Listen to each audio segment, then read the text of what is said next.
नमस्कार दोस्तों, आज हमारे साथ हैं रायबरेली के वरिष्ठ पत्रकार अनुभव स्वरूप जी और जो समाज और राजनीतिक मुद्दों पर बड़ी तीखी नज़र रखते हैं और इसी को ध्यान में रखते हुए बिहार की चुनाव की सरगर्मियां बहुत तेज़ से बढ़ती जा रही हैं।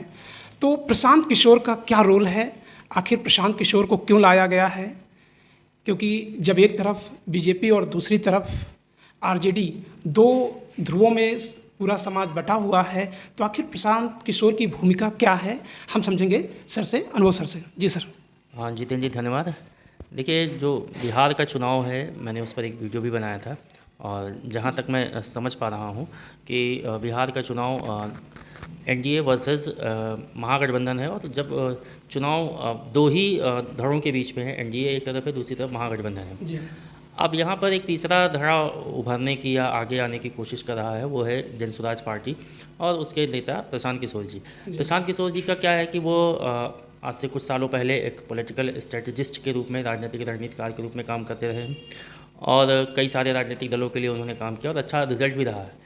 तो राजनीतिक रणनीतिकार के रूप में तो वो एक सफल व्यक्ति रहे, इसमें कोई डाउट नहीं। हालांकि जब वो कांग्रेस के लिए काम किए तो वो फेल भी हुए हैं। तो लेकिन ज़्यादातर जब बीजेपी के लिए या सत्ताधारी दल जो रहा उसके लिए जब काम किया तो उनका रिजल्ट अच्छा रहा। तो हम उस पर बात नहीं करते हैं, हम अभी बात कर रहे हैं बिहार चुनाव को लेकर के।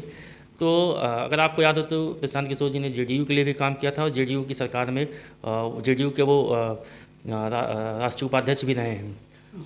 तो उसके बाद फिर उन्होंने छोड़ा जेडीयू को और फिर उन्होंने राजनीतिक रणनीतिकार के रूप में काम करने से संन्यास लिया और उन्होंने अपनी पार्टी बनाई जनसुराज। चूँकि प्रशांत किशोर जी बिहार के रहने वाले हैं तो जाहिर सी बात है उनकी राजनीतिक ज़मीन वहीं शुरू होनी थी।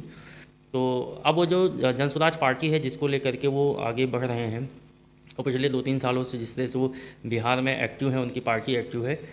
तो मेरा ये मानना है, मेरी जो समझ में बात आ रही है, चूँकि मैं बिहार तो नहीं गया हूँ और जो भी मैंने सोशल मीडिया और मीडिया के माध्यम से प्रशांत किशोर के बयानों से उनकी रणनीति और उनके बिहार की राजनीति में जो एक्टिवनेस है उसको समझा है, तो मेरी समझ में ये आ रहा है कि प्रशांत किशोर कहीं न कहीं जिस तरह से वो चल रहे हैं वो बोल तो बीजेपी के खिलाफ रहे हैं। अभी कल भी उन्होंने अमित शाह को लेकर एक बड़ा बयान दिया जो है कि पहले वो मतपेटियों वोटों की लूट होती थी, अब कैंडिडेट्स की भी लूट होने लगी है। तो लेकिन वो अपरोक्ष रूप में बीजेपी को फ़ायदा पहुंचा रहे हैं, मेरा जो मानना है, मेरी जो समझ है।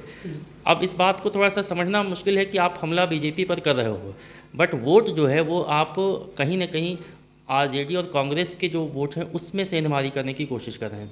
क्योंकि बीजेपी पिछले 2014 से जब से केंद्र में आई है और जिस तरह से लगातार वो स्टेट्स में भी रूल करती जा रही है, तो बीजेपी का जो वोट है, जो अपर कास्ट वोटर्स है, वो बीजेपी के साथ पूरी तरह से फर्म है। वो कहीं हटने वाला नहीं, कहीं कटने वाला नहीं है, उसमें कोई सेंधमारी नहीं हो सकती है।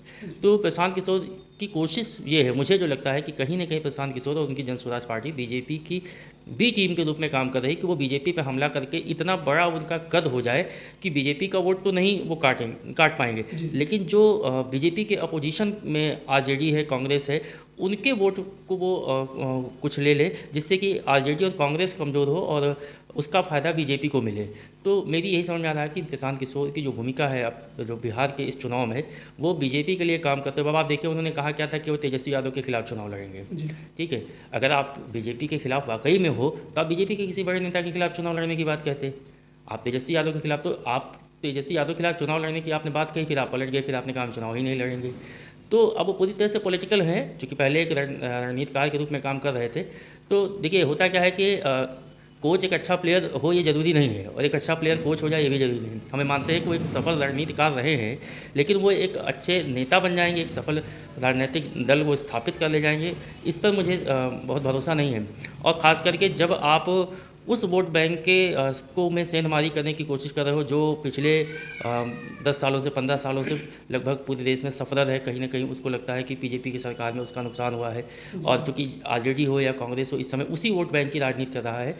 तो ऐसी कंडीशन में आप उस वोट को अगर में सेंधमारी करने के लिए काम कर रहे हो तो इसका मतलब बीजेपी को आप फ़ायदा पहुंचाने के लिए काम कर रहे हैं। तो मेरी तो यही समझ कह रही है कि प्रशांत किशोर बीजेपी के लिए काम कर रहे हैं और बाकी रिजल्ट देखते हैं क्या आता है। हो सकता है कि मेरा आकलन गलत भी हो जाए। जी। तो सर, जिस तरीके से प्रशांत किशोर ऐसा लग रहा है कि वो